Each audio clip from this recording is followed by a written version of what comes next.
तुमच्यासोबत पण असं कधी झालंय का? तुम्ही तुमच्या नवऱ्याला एखादी गोष्ट आणायला लावली आणि आणायला जाताना त्यांनी ती नीट ऐकलं नाही किंवा फोनवर असतात आणि त्याचं वेगळंच काहीतरी ऐकून घेतात आणि मग ती गोष्ट आणल्यानंतर समजतं की आपण जे सांगितलं होतं ते तर आणलंच नाही. तर माझ्यासोबत तर असं खूप वेळा झालं आणि आज पण तसंच काहीतरी झालं.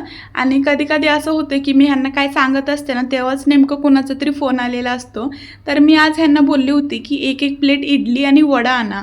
पण ह्यांनी नीट ऐकलं नाही आणि 2-2 प्लेट घेऊन आले. सो ॲक्च्युअली झालं असं की ह्यांनी ना रात्रीचे 3 वाजता गुजरातवरून आले होते. मग काय उठायला पण खूप जास्त लेट झालं होतं. इडली वडा एवढं आणलं होतं की आम्ही दिवसभर तेच खात होतो. बुकला पण खूप आवडतं. तर ह्यांनी गुजरातवरून ना फेमस मिठाई आणली होती. इतकी जास्त स्वीट होती ना, खूप सारे फ्लेवरची मिठाई होती आणि जे पॅक केलेले आहेत ना ते तर बुकला वाटत होतं की चॉकलेट आहे का. आणि हे पानवाला तर मला खूप जास्त आवडला. सो चला भेटू नेक्स्ट व्हिडिओमध्ये. तोपर्यंत बाय.